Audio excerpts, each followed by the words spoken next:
வணக்கம். Tea time. இப்போ நம்ம 6th புக்கில் 3வது பருவத்தில் 6வது பாடம் பார்க்க போகிறோம். உடல் நலமும் சுகாதாரமும். இன்னும் இந்த சேனலை சப்ஸ்கிரைப் பண்ணாமல் இருக்கவங்க பண்ணிடுங்க. உடல் நலம், நலம்னா என்ன, சுகாதாரம்னா என்ன? நலமே மகிழ்ச்சியான வாழ்விற்கு அடித்தளம், சுகாதாரம் ஆரோக்கிய வாழ்விற்கு அடிப்படை.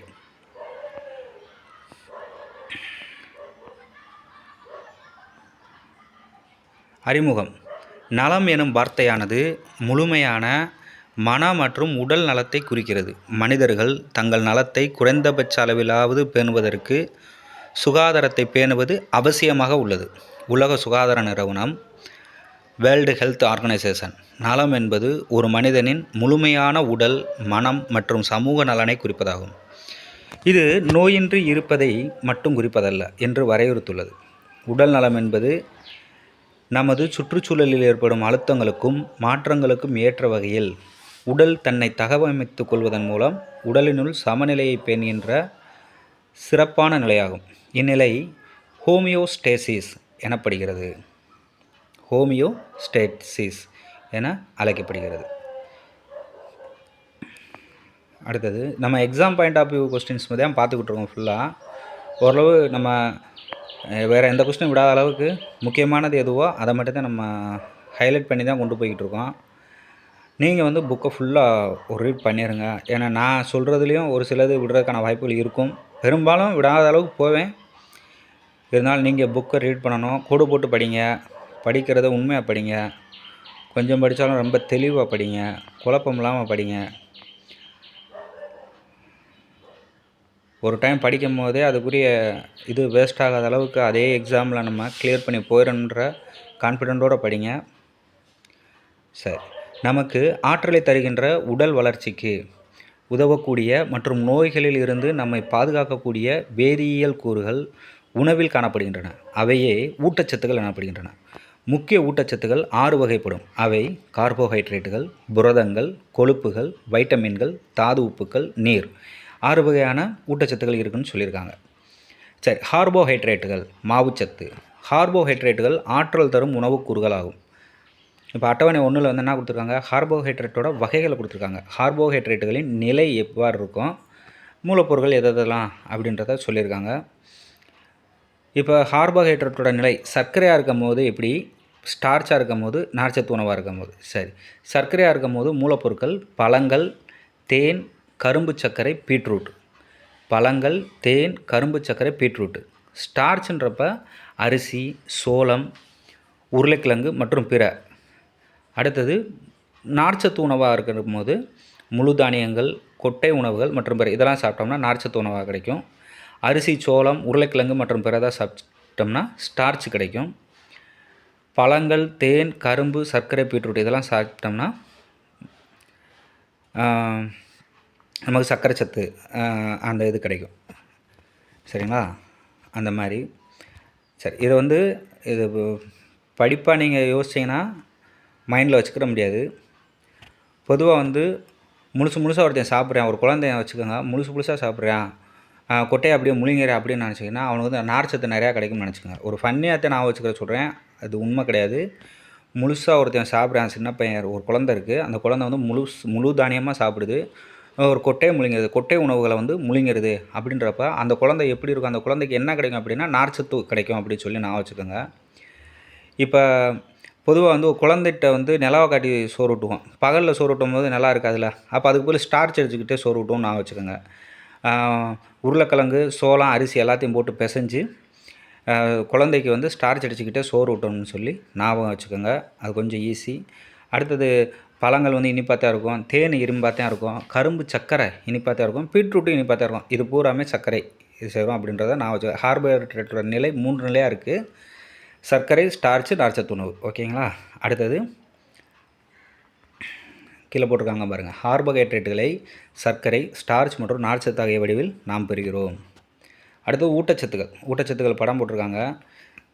கோழி இறைச்சி, கொட்டைகள், பருப்புகள், சோயாபீன்ஸு இதெல்லாம் புரதச்சத்து நிறைந்தது. புரதச்சத்து நிறைந்தது புரோட்டீன் சொல்கிறாங்களே, அதே புரதச்சத்து. கொட்டைகள், பருப்புகள், சோயாபீன்ஸு, கோழி இறைச்சி வைட்டமின்கள் நிறைந்தது பழங்கள், காய்கறிகள், கறி, தானியம் இதெல்லாம் வந்து வைட்டமின்கள் நிறைந்தது. அடுத்ததாக நீர். அந்த கறின்னு போட்டிருக்காங்க, அது டவுட்டாக இருக்குது. காய்கறி மட்டும்தான் அதை எடுத்துக்கோங்க, கறின்றது அது தவறாக போட்டிருக்காங்க. அடுத்தது நீர். நீரில் வந்து குடிநீர், பலரசம் இதெல்லாம் நீர்ச்சத்து கிடைக்கும். குடிநீர், பலரசம் சாப்பிட்றதுனால நீர்ச்சத்து கிடைக்கும். சரி, தாதுக்கள் எதுலேருந்து கிடைக்கும் அப்படின்னா கீரை, முட்டை, பழங்கள், பால், மீன் இதெல்லாம் சாப்பிட்டோம்னா தாதுக்கள் நமக்கு கிடைக்கும். கொழுப்பு நமக்கு எதில் கிடைக்கும்னா மீன், மஞ்சள் கரு, முட்டையோட மஞ்சள் கரு, பால், நெய். திரும்ப இதில் கறியை தான் போட்டிருக்காங்க. ஆமாம், கறி இதுக்கு வாய்ப்பு இருக்குது. மாவுச்சத்து. மாவுச்சத்தை பொறுத்த மட்டும் கோதுமை கொட்டைகள், தானியம், பழங்கள், அரிசி இதெல்லாம் வந்து மாவுச்சத்து இருக்குன்னு சொல்கிறாங்க. முட்டையோட மஞ்சள் கரு படம் போட்டிருக்காங்க. சிவப்பு இறைச்சி, ஆட்டு இறைச்சி அதை கொடுத்துருக்காங்க. இதில் தான் வைட்டமினும் இருக்குன்னு சொன்னாங்க. அதுக்கடுத்து என்ன சொன்னாங்க, கொழுப்பு இருக்குது அப்படின்னு சொன்னாங்க. சரி, இது என்னென்னு பார்த்து சொல்கிறேன். அடுத்தது கொழுப்புகள். கொழுப்பு என்பதும் ஆற்றல் தரும் ஓர் உணவு ஆகும். இது கார்போஹைட்ரேட்டை விட அதிக ஆற்றலை தரக்கூடியது கொழுப்பு. வெண்ணெய், நெய், பால், பாலாடை கட்டி, பன்னீர், கொட்டைகள், இறைச்சி, மீன் மற்றும் முட்டையின் மஞ்சள் கரு ஆகியவை கொழுப்புச்சத்து உள்ள சில முக்கிய உணவுப் பொருட்கள். இவை நமது உடலுக்கு ஆற்றலை தருவதோடு உடலை பாதுகாத்து உடல் செல்களையும் பாதுகாக்கின்றன.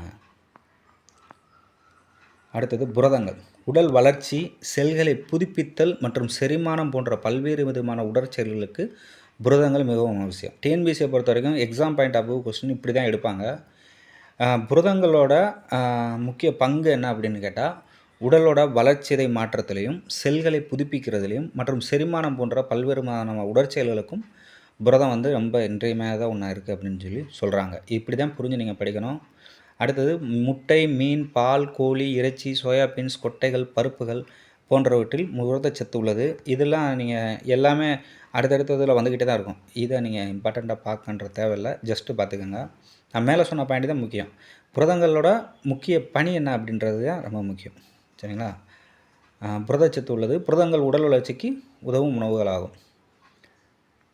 முளைக்கட்டிய பயறு கொடுத்துருக்காங்க, வேக வைத்த முட்டையின் வெள்ளைக்கறி கொடுத்துருக்காங்க, சோயாபீன்ஸ் கொடுத்துருக்காங்க. சரி, அதிகமான புரதம் உள்ள உணவு எது அப்படின்னு கேட்டாங்கன்னா சோயாபீன்ஸ் தான். அதிகமான புரதம் உள்ள உணவு சோயாபீன்ஸ். சரி, வைட்டமின்களை பற்றி பார்ப்போம். உடலில் நடைபெறும் பல்வேறுபட்ட உயிர் வேதி வினைகளுக்கு வைட்டமின்கள் மிகவும் அவசியம். பழங்கள், காய்கறிகள், தானியங்கள், இறைச்சி போன்றவற்றில் வைட்டமின்கள் அதிகம் காணப்படுகின்றன. வைட்டமின்கள் பாதுகாக்கும் உணவுகள் என்று அழைக்கப்படுகின்றன. இது மெயினான பாயிண்ட்டு. பாதுகாக்கும் உணவுகள் என அழைக்கப்படுவது எது? வைட்டமின்களா, புரதங்களா, கார்போஹைட்ரேட்டா அப்படின்னு கேட்பாங்க. பாதுகாக்கும் உணவுகள் என அழைக்கப்படுவது வைட்டமின்கள். சரி, ஏ, பி, சி, டி, இ மற்றும் கே ஆகிய 6 முக்கிய வைட்டமின்கள் உள்ளன. ஏபிசிடி 4 உங்களுக்கு தெரியும். இடி, இ, கே இது ரெண்டையும் சேர்த்துக்கோங்க. இவற்றுள் வைட்டமின் பி மற்றும் வைட்டமின் சி இரண்டும் நீரில் கரையும். பொதுவாக போலீஸ்னால் ட்ரிங்க்ஸ் அடிச்சுட்டு போகிறவங்கள பிடிக்கிறாங்களே, தண்ணி அடிச்சுட்டு வரவங்கள பிடிக்கிறாங்க, ஃபைன் போடுறாங்க. அப்படின்னா வச்சுக்கோங்க. பிசி நீரில் கரையும் வைட்டமின்கள் எது அப்படின்னா வைட்டமின் பியும் சியும் இரண்டும் நீரில் கரையும் வைட்டமின்களாகும். வைட்டமின்கள் ஏடிஇகே, அடக் ஆகியவை கொழுப்பில் கரையும். கொழுப்பு அதிகமாக இருந்துச்சுன்னா அடைக்கிடுவாங்கன்னு நான் வச்சுக்கோங்க. அதே போலீஸ் வந்து ட்ரிங்க்ஸ் அடிச்சுட்டு வந்தாங்கன்னா நம்மளை பிடிப்பாங்க, கொழுப்பு அதிகமாக இருந்துச்சுன்னா நம்மளை அடைக்கிடுவாங்கன்னு நான் வச்சுக்கோங்க. அடக், ஏடிஇகே, சிம்பிள். அடுத்தது வைட்டமின்களோட வகைகள், செயல்பாடுகள் மற்றும் குறைபாட்டு நோய்கள்.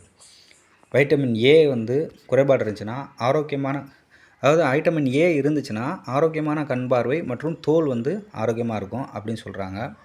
வைட்டமின் பியை பொறுத்த வரைக்கும் ஆரோக்கியமான நரம்பு மண்டலத்தோட ஆரோக்கியமான செயல்பாடு, இரத்த சிவப்பணுக்களோட உருவாக்கம் வந்து வைட்டமின் பி மூலமாக தான் நடக்குதுன்னு சொல்கிறாங்க.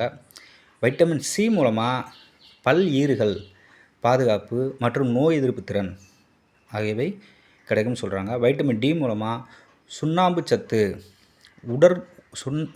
சத்து உறிஞ்சுதல் மற்றும் வலிமையான எலும்புகள் கிடைக்கும்னு சொல்கிறாங்க. இதை காலை வெயிலில் நடந்து போகிறது, மாலை வெயிலில் நடந்து போகிறது விட்டமின் டி கிடைக்கும்னு சொல்கிறாங்களே அந்த இது. வைட்டமின் ஈயை பொறுத்த வரைக்கும் இனவிருத்திக்கு வந்து வைட்டமின் இ அடுத்தது வைட்டமின் கே வந்து ரத்த ஊறுதலில் முக்கிய பங்கு வகிக்கும். இது வந்து டிஎன்பிஎஸ்சி கொஸ்டின்ஸ். வைட்டமின் டியும் வைட்டமின் கேயும் டிஎன்பிஎஸ்சியில் கேட்ட கொஸ்டின்னு. சரி, அடுத்தது இந்த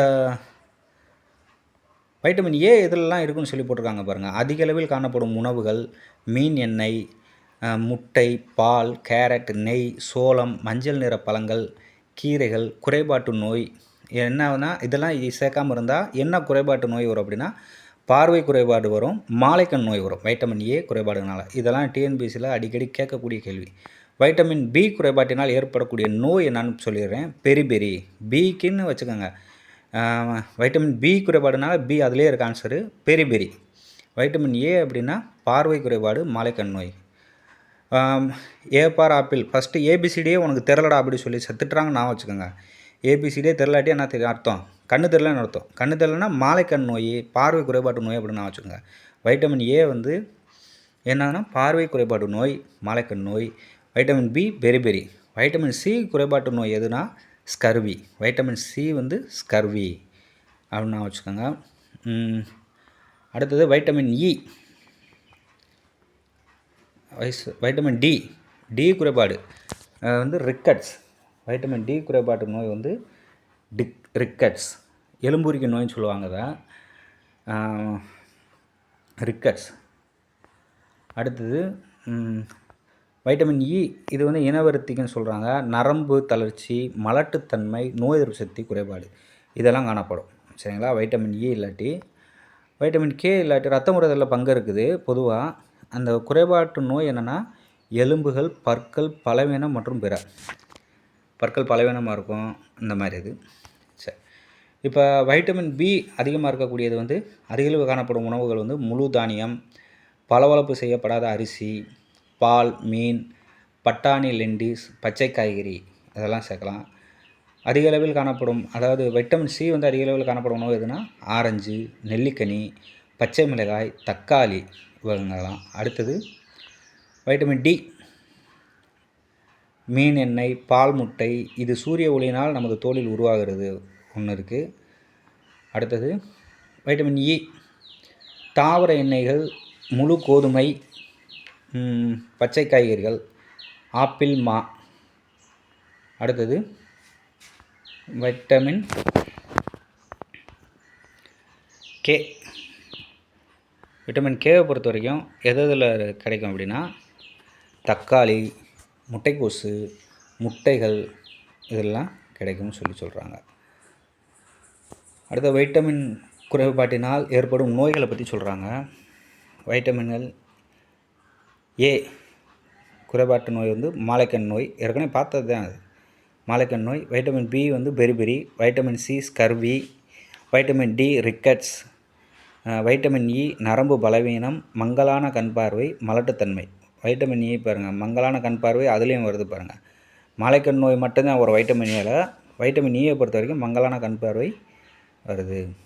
அடுத்தது வைட்டமின் கேவை பொறுத்த வரைக்கும் பலவீனமான எலும்புகள், பற்கள் போன்றவை.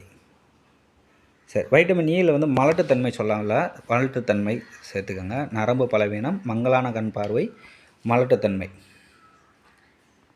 சரி, நெல்லிக்கனிகளில் ஆரஞ்சு பழங்களை விட 20 மடங்கு அதிக வைட்டமின் சி காணப்படுகிறது.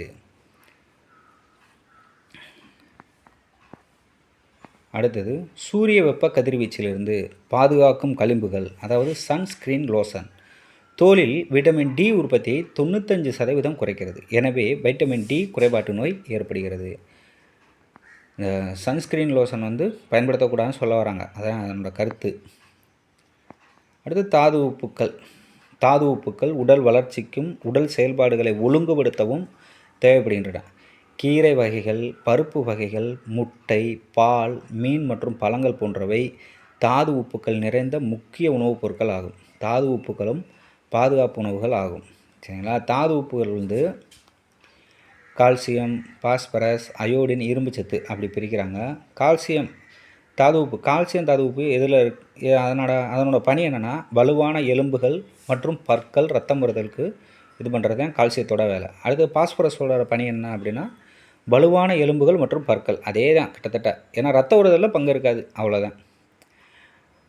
ஆனால் ரத்த ஊறுதலில் பங்கு இருக்கிறது கால்சியம் சேர்ந்து பங்கேற்கும். அயோடினோட பணி வந்து தைராய்டு ஹார்மோன் உற்பத்தி பண்ணுறது அயோடினோட வேலை. இரும்பு சத்து ஹீமோகுளோபின் உற்பத்தியிலையும் மற்றும் மூளை வளர்ச்சியிலையும் பயன்படுது. உலகளவில் 80% முருங்கைக்கீரை உற்பத்தி இந்தியாவில் தான் உள்ளது. முருங்கைக்கீரையை சீனா, அமெரிக்கா, ஜெர்மனி, கனடா, தென்கொரியா மற்றும் ஐரோப்பிய நாடுகள் இறக்குமதி செய்கின்றன. உண்மைக்கோப்பு: முருங்கைக்கீரையில் வைட்டமின் ஏ, வைட்டமின் சி, அதாவது சி, பொட்டாசியம், கால்சியம், இரும்பு சத்து மற்றும் புரதம் ஆகியவை நிறைந்து காணப்படுகின்றன. இது ஆக்சிஜனேற்ற தடுப்பானாகவும் உள்ளது.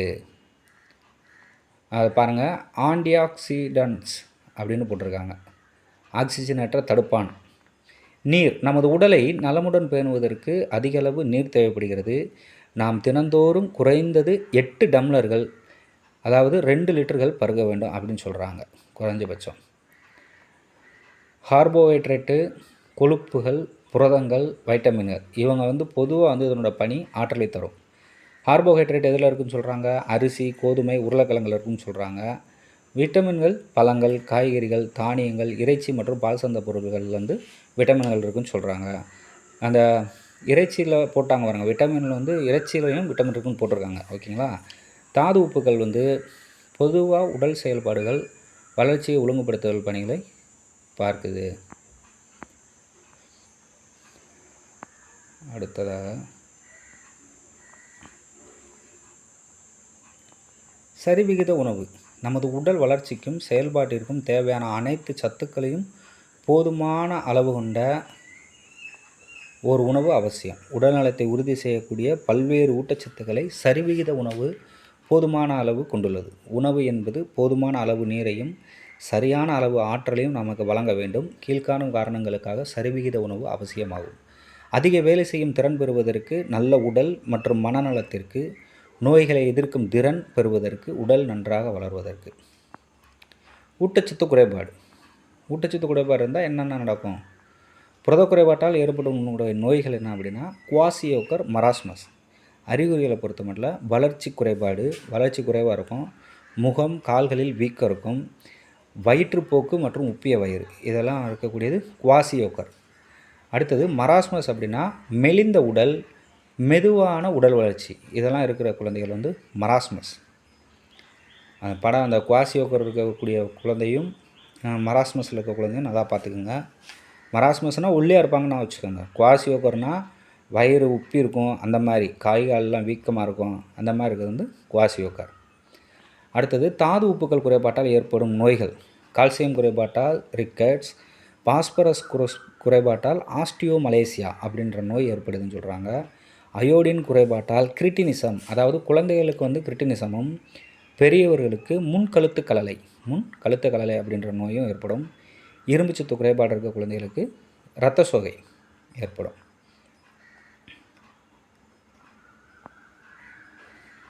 சமீபத்தில் இந்தியாவில் நடத்தப்பட்ட ஆய்வின்படி 14.4 மில்லியன் குழந்தைகள் உடல் பருமனுடன் இருப்பதாக தெரிய வந்துள்ளது. இந்த வகையில் இந்தியா சீனாவிற்கு அடுத்ததாக அதிக எண்ணிக்கையில் உடல் பருமன் உடையவர்களை கொண்ட நாடுகளுடன் 2வது இடத்தில் உள்ளது.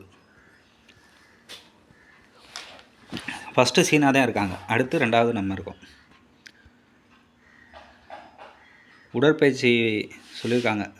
உடல் தகுதியையும் முழுமையான உடல் நலத்தையும் மேம்படுத்தக்கூடிய அல்லது பராமரிக்கக்கூடிய உடல் செயல்பாடு உடற்பயிற்சி, யோகா, நடனம், சுறுசுறுப்பாக இயங்குதல், தனிநபர் விளையாட்டு, குழு விளையாட்டுகள் விளையாடுதல்.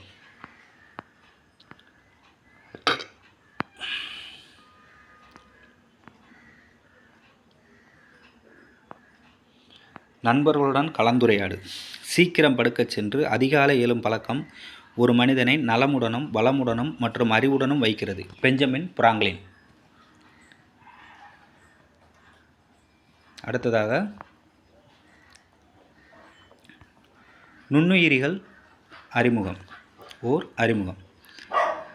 தன் சுத்தத்தை அலட்சியம் செய்யும் போது நோய் ஏற்படுவதற்கான வாய்ப்பு அதிகரிக்கிறது. தன் சுத்தத்தை அலட்சியப்படுத்துவதால் நுண்ணுயிர்கள் மூலம் ஏற்படும் சில நோய்களை காண்போம். சீதபேதி, பற்சொத்தை, சேற்றுப்புண், பொடுகு இதெல்லாம் ஏற்படும் சொல்கிறாங்க. நுண்ணுயிர்கள் 4 முக்கிய பிரிவுகளாக உள்ளன. ஒன்று பாக்டீரியா, வைரஸ், புரோட்டோசோவா, பூஞ்சைகள். பாக்டீரியா, வைரஸ், புரோட்டோசோவா, பூஞ்சைகள். சரி, பாக்டீரியாவை பொறுத்த மட்டும் பாக்டீரியா என்பவை மிகச்சிறிய புரோகேரியாட்டிக் நுண்ணுயிரிகள் ஆகும். இது கேட்பாங்க. பாக்டீரியான்றது எந்த வகை நுண்ணுயிரிகள்னால் புரோகேரியாட்டிக். பாக்டீரியா செல்களில் உட்கரு கிடையாது. இவை பொதுவாக செல் சவ்வினால் சூழப்பட்ட நுண்ணுறுப்புகளை கொண்டிருக்காது. பாக்டீரியா ஒட்டுண்ணிகளாகவோ அல்லது தன்னிச்சையான நுண்ணுயிரிகளாகவோ காணப்படும். அவை திசுக்களை தாக்கக்கூடியவை. அவை சீல் அல்லது தீங்கு விளைவிக்கும் பொருட்களை உற்பத்தி செய்யும். உங்களுக்கு தெரியுமா, நோய் என்பது குறிப்பிட்ட அடையாளங்கள் மற்றும் அறிகுறிகளை கொண்ட உடல் செயலியல் நிகழ்வு ஆகும். கோளாறு என்பது உடல் செயல்பாடுகளில் ஏற்படும் ஒழுங்கற்ற தன்மை ஆகும். சரி, பாக்டீரியா நோய்களும் பரவும் முறையும் கொடுத்துருக்காங்க. காலரா வயிற்றுப்போக்கு அசுத்தமான நீரை நம்ம பயன்படுத்துகிறதுனால வரும். நிமோனியாவோ காய்ச்சலோ வர்றது இருமல் மற்றும் தும்மலின் போது வெளிப்படும் காற்று திவலைகளை சுவாசிக்கும் போது வரக்கூடியது. டெட்டனஸோ கக்குவானோ வருதுன்னா பாக்டீரியாவினால் தாக்கப்பட்ட காயங்கள் காரணமாக இருக்கலாம். காசநோய் வருதுன்னா இருமல் மற்றும் தும்மலின் போது வெளிப்படும் காற்று திவலைகளை சுவாசிக்கிறதுனால வரக்கூடிய நோய். டைஃபாய்டோ காய்ச்சலோ வருது அப்படின்னா அசுத்தமான உணவு அல்லது நீர் பயன்படுத்துறதுனால வரும் அப்படின்னு சொல்கிறாங்க. வைரஸ் என்பது தொற்று ஏற்படுத்தக்கூடிய காரணியாகும். இவை புரத உரையால் சூழப்பட்ட நியூக்ளிக் அமிலத்தினை கொண்டுள்ளது. இது மற்றொரு உயிரினங்களின் செல்களில் புகுந்து பெருக்கமடைகின்றது. தாவரங்கள், விலங்குகள், நுண்ணுயிர்கள் போன்ற அனைத்து உயிரினங்களையும் வைரஸ் பாதிக்கக்கூடியவை. அவை உயிருள்ள செல்களுக்குள் புகுந்து அச்செல்லின் ஆக்கக்கூறுகளை பயன்படுத்தி பெருக்கமடைகின்றன. வைரஸ் செல்களை அழித்து பாதிப்படைய செய்து அல்லது மாற்றமடைய செய்து உங்களை நோய்வாய்ப்பட வைக்கும்.